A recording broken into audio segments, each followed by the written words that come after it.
ክቡር የኢፌዴሪ ፕሬዝዳንት የዕለቱ የክብር እንግዳ ብዙ ጠቅላይ ስራ አስኪያጅ፣ ክቡራን ከፍተኛ የመንግስት ባለስልጣናት፣ ብፁዓን አበው ሊቃነ ጳጳሳት፣ ክቡራንና ክቡራት የበዓሉ ታዳሚዎች፣ የጎንደር አድባራት እና ገዳማት ሊቃውንተ ቤተ ክርስቲያን የዕለቱን ቃለ እግዚአብሔር አቅርበውልናል።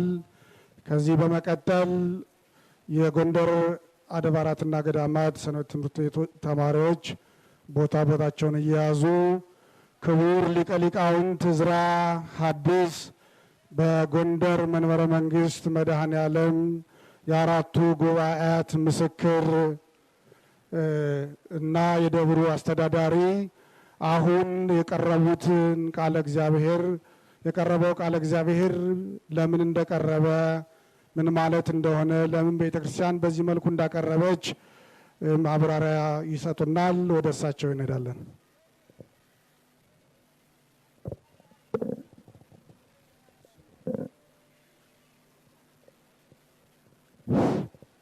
በስመ አብ ወወልድ ወመንፈስ ቅዱስ አሐዱ አምላክ አሜን። እግዚአብሔር አምላካችን ለእኛ ብሎ ከሰማያ ሰማያት ወርዶ ከቅድስት ድንግል ማርያም ተወልዶ በዮርዳኖስ ተጠምቆ በገዳመ ቆሮንቶስ 40 መዓልትና 40 ሌሊት ጾሞ ለእኛ ሲል በመስቀል ላይ ተሰቅሎ ቅዱስ ሥጋውን ቆርሶ ክቡር ደሙን አፍስሶ ያዳነን አምላካችን እግዚአብሔር ብዙ በዓላት ስላሉ ከበዓላቱ አንዱ በዓለ ጥምቀት ነውና በዓለ ጥምቀቱን ለማክበር ከዕለቱ ከዓመቱ ከሰዓቱ ስላደረሰን ከባሕርይ አባቱ ከአብ ከባሕርይ ሕይወቱ ከመንፈስ ቅዱስ ጋራ ስሙ ለዘላለም የተመሰገነ ይሁን፣ አሜን። እንኳን አደረሳችሁ፣ እንኳን አደረሰን። እንግዶቻችን ክቡር ፕሬዝዳንት፣ ሚኒስትሮች፣ ብፁዓን ሊቃነ ጳጳሳት፣ የብፁዕ ጠቅላይ ስራ አስኪያጅ፣ ብፁዓን ሊቃነ ጳጳሳት፣ እንግዶቻችን፣ ሊቃውንተ ቤተ ክርስቲያን እንኳን ለበዓሉ አደረሰን አደረሳችሁ እያልኩ በቤተ ክርስቲያን ስም ሰላምታዬን እያቀረብኩ የቤተ ክርስቲያናችን ስርዓት እንደሚታወቀው ሁሉ ከዋዜማው ይጀምራል።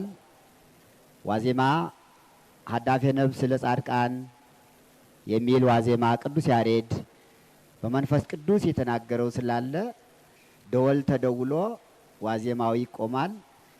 በዋዜማው ስርዓት 3 ዋዜማ ቅኔ፣ 4ኛ ይትባረክ ዘይዜ ተደርጓል። በትናንትናው ዕለት እዚያ ሰላም ጥሩ ሰላም 2 ሰላም ወረደ ወልድ እምሰማያት ውስተ ምጥማቃት የሚለው ሰላም እየተዘመረ ታቦታቱ ወርደዋል።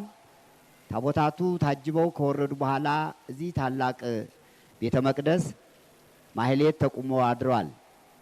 ዛሬ የተቆመው የማህሌት ቀለም ትምህርተ ቡዓት ነው። ትምህርተ ቡዓት ከዓመት 3 ጊዜ ይቆማል።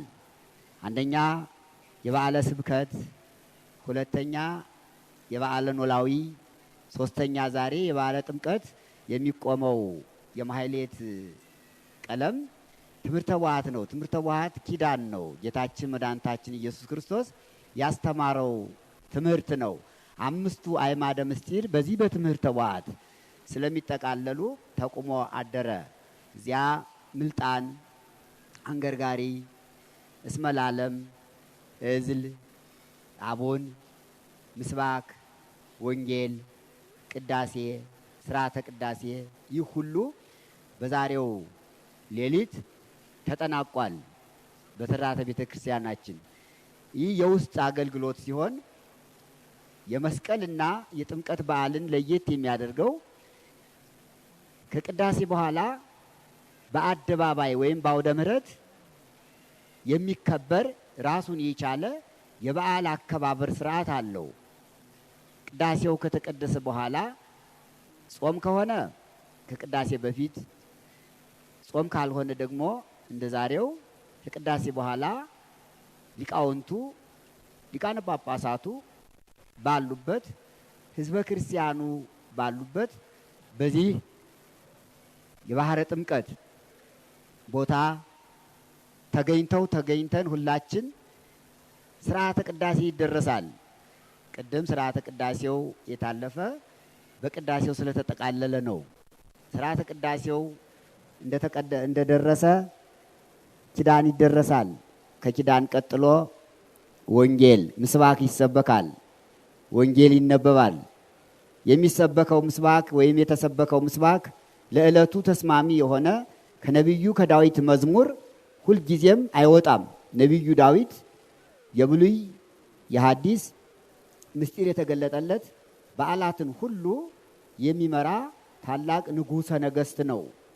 ታላቅ ነቢይ ነው ነቢዩ ዳዊት። የተሰበከው ምስባክ ባህሪኒ ሬት ወጎየት ባህር አይታሸሸች ወዮርዳኖስን ይገባ ድህሬሁ ዮርዳኖስም ወደ ኋላ ተመለሰ። አድባር ዛን ፈራስክሙ ከማራጊት እናንተ ተራራዎች እንደ ጊደር ዘላችኋል ዛሬ ብሎ ነቢዩ ዳዊት ዮርዳኖስን አንስቷል፣ ውሃውን አንስቷል። በዛሬው ዕለት መድኃኔ ዓለም ክርስቶስ ወደ ዮርዳኖስ ባህር መጥቶ ከቅዱስ መጥምቀ መለኮት ዮሐንስ ጋራ ከባህሩ ሲገቡ በባህሩ የታየ ትልቅ ታምር ነበረ። ዮርዳኖስ የተባለው ወንዝ ፈጣሪው ሲመጣ በመፍራት እሳተ መለኮት ስለሆነ በመፍራት ወደ ኋላ ሸሽቷል።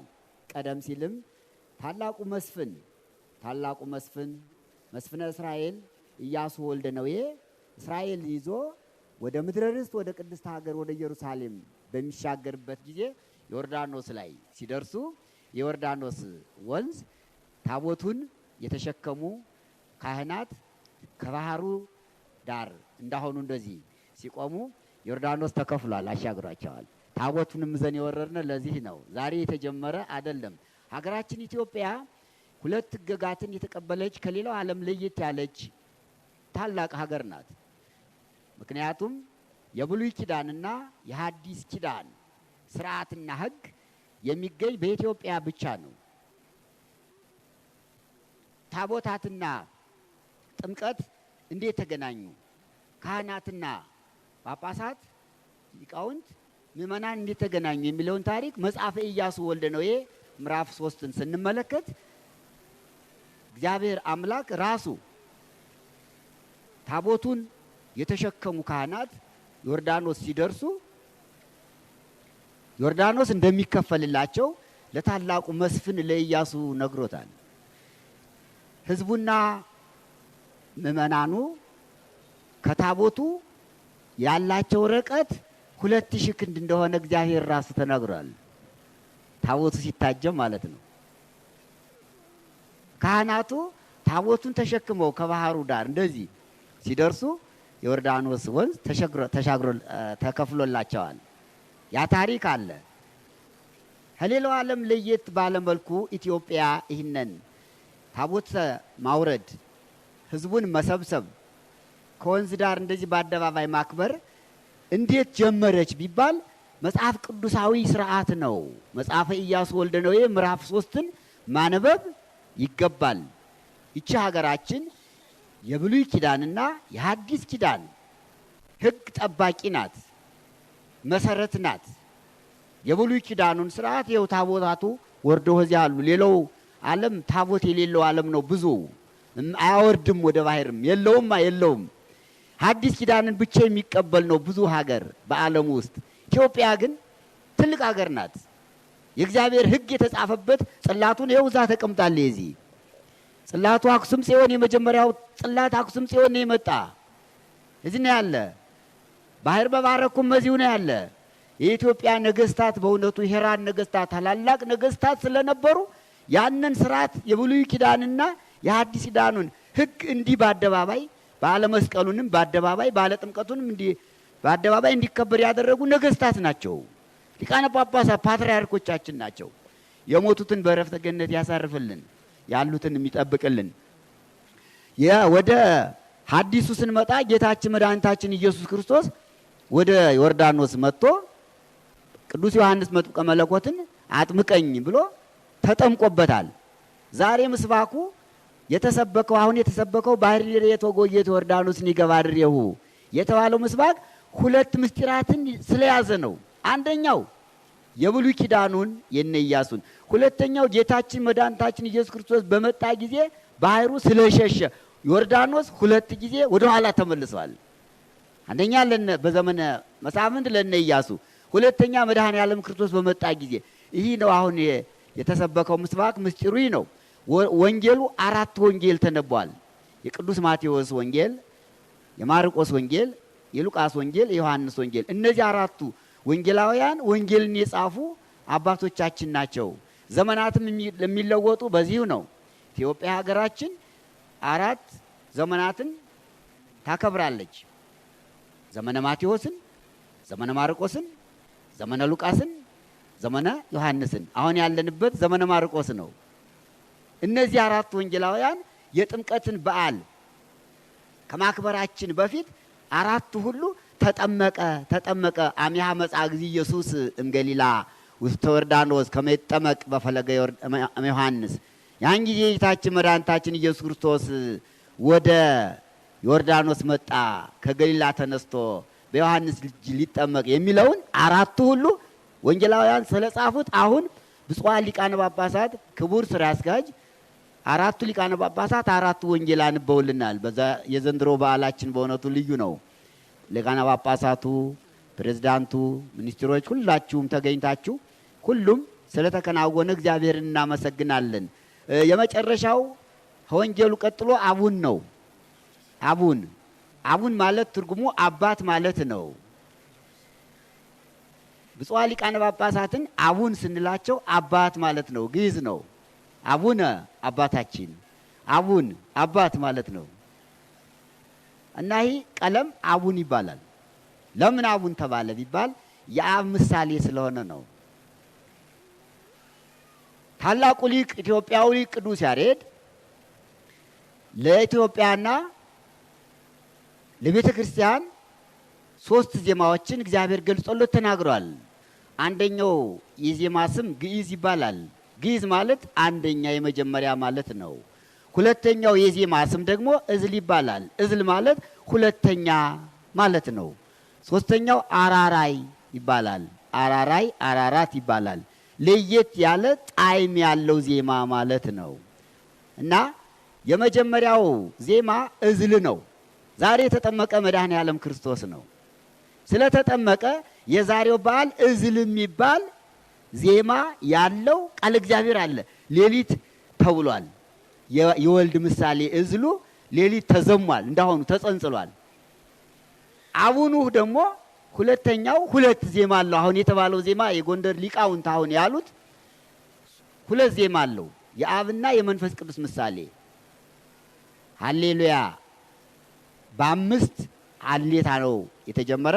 5ቱ ሀሌታ የ5ቱ አዕማደ ምስጢር ምሳሌ ነው። ነአምን በአብ እናምናለን፣ ወነአምን በወልድ እናምናለን፣ ወነአምን በመንፈስ ቅዱስ እናምናለን።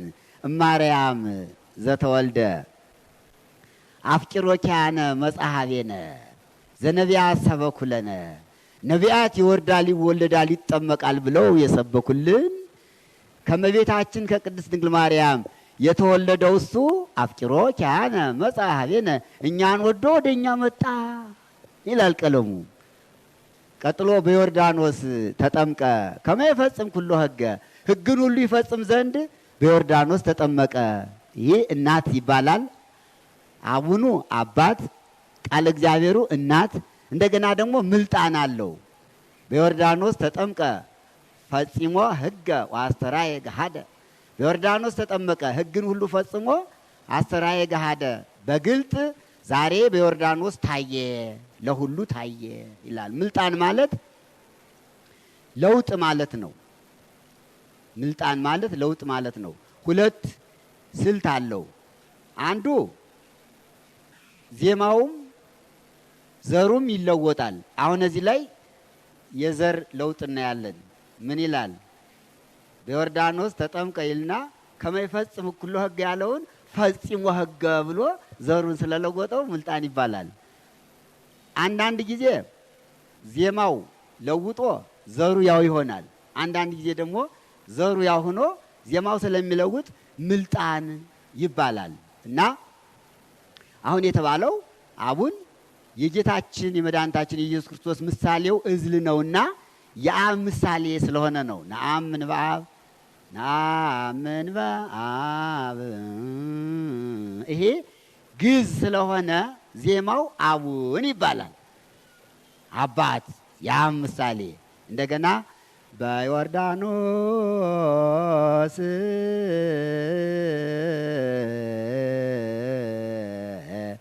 ተጠምቀ።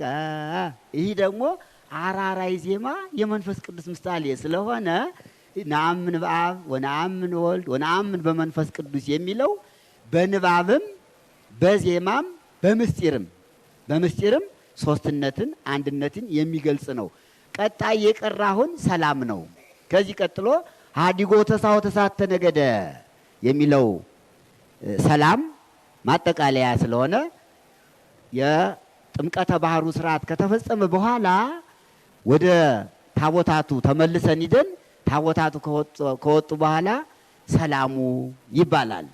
ቤተ ክርስቲያናችን ስትጀምርም በሰላም ነው፣ ስትጨርስም በሰላም ነው። አሁንም በሰላም ያስጀመረ አምላክ በሰላም ያስፈጽመን። ስርዓታችን ለየት ያለ ነው። በተለይ ኢትዮጵያ ሀገራችን ከሌላው ለየት የሚያደርጋት በተግባር በእጅ ይዛ የምታከብረው በዓል ነው። የመስቀል በዓልና የጥምቀት በዓል ለኢትዮጵያ በባለቤትነት እንደተሰጣት ይታወቃል አይደል? በዩኔስኮ ተመዝግቧል። ማን ያስመዘገበ? አውሮፓውያን አላስመዘገቡም። አፍሪካውያን አላስመዘገቡም። ጣሊያውያንም አላስመዘገቡም። ኢትዮጵያ ለምን አስመዘገበች የሚለው ነው የሚደንቀን። እንዴት በሉ። ታቦታቱ ያሉ ከዚህ ስለሆነ ማለት ነው። ይህችን ሀገር በእውነቱ አክብረን ልንይዛት ይገባል። ባለቤትነቱ የሷ የሆነበት እኮ ትልቅ ምስጢር አለው። ታቦታቱ ኢትዮጵያ ነው ያሉ። የመስቀል በዓል እንዴት ተመዘገበ? መስቀሉ ኢትዮጵያ ነው ያለ። ግሸን ደብረ ከርቤ እኮ ነው ያለ። ታቦታቱ ኢትዮጵያ ነው ያሉ። እኔ ይገርመኛል አንዳንድ ጊዜ እውነቱን ለመናገር ከሌላው ዓለም ተለይታ ኢትዮጵያ የጥምቀትና የመስቀል በዓል ባለቤት የሆነችበት ምክንያት ምንድን ነው ስንል ከኢየሩሳሌም ትበልጣለች። የተጠመቀ ኢየሩሳሌም ላይ ነው አይደለ? ዮርዳኖስ እኮ ያለ ኢየሩሳሌም ነው። የተሰቀለ ቀራንዮ ላይ ነው አይደለ? ለምን ነው ኢየሩሳሌም በዩኔስኮ ያላስመዘገበች ሲባል ሁሉ ያለ ኢትዮጵያ ነው። ከዚያ ተወለደ፣ እዚያ ተጠመቀ። ጥምቀቱ የሚከበር ከዚህ ነው። ታቦቱ ያለ ከዚህ ነው። እና ይቺ ሀገራችን እኒህን በዓላት በማስመዝገቧ እንኳን ደስ ያላችሁ፣ ደስ ይለን ይገባል። በእውነቱ ባለቤት ናት። በዓለም የታመነች ሀገር ናት። ተቀናቃኝ እኮ አልገጠማትም። በዩኔስኮ ሁለቱም በዓላት ስታስመዘግብ አይገባሽም የኔ ነው ብሎ አቤቱታ ያቀረበ ዓለም አለ? የለም። በዚህ ታማኝ ናት ይች ሀገር። ትልቅ ሀገር ናት። ሃይማኖታችን ከሁሉ በላይ ነው። ምግባራችን የጸና ነው። ታሪካችን ሰፊ ነው። ሀገራችን ኢትዮጵያ ታላቅ ሀገር ናትና እንኳን ደህና መጣችሁ፣ እንኳን አደረሰን። በተለይ ጎንደር ዘንድሮ ለየት ባለ መልኩ ነው እያከበረች ያለች። የአጼ ፋሲል ቤተ መንግስት ታድሷል። ለየት ባለ መልኩ በጥሩ ሁኔታ በጣም ደስ ብሎናል። እንኳን ደስ ያላችሁ ለሁላችሁም። ይህ ቤተ መቅደስ ከቤተ መንግስቱ ጋር አብሮ ነው የተሰራ። ታሪካዊ ነው። አጼ ፋሲል ናቸው የሰሩት። ለየት የሚያደርገው የዘንድሮውን ጥምቀት መስቀል አደባባይ ጠባብ ነበረ። በሰፊ ተሰርቶ ተዘጋጅቶ እስከ ሲኒማ ባህር ድረስ ሰፍቶ የመስቀል በዓል የጥምቀት በዓል ሲከበር ሊቃውንቱ የጎንደር ሊቃውንት በሰፊው እያሸበሸቡበት እያስረገጡበት ደስ ብሎናልና በመስቀል አደባባይ ስለሰፋልን እንኳን ደስ ያላችሁ እላለሁኝ። እንግዲህ ሌላውም መንገዱም ሰፍቷል። ከጎንደር እስከ አዘዞ ድረስ ያለው መንገድ የእግረኛ መንገድ አልነበረውም። ዘንድሮ ለየት ባለ መልኩ በእውነት ጎንደር ታሪካዊነቷ እንደተጠበቀ ሆኖ እስካሁን ድረስ የሚያስታውሳት እንዳልነበረ ይሄ የሁላችን ምስክርነት ነው፣ የምንሰጠው ነው።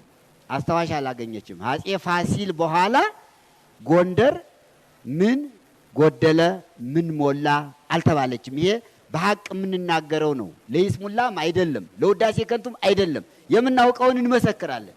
ማንም አልጠየቃትም። አዎ አልተጠየቀችም። ሁሉም እያለፋት ነው ሄደ፣ እናውቃለን።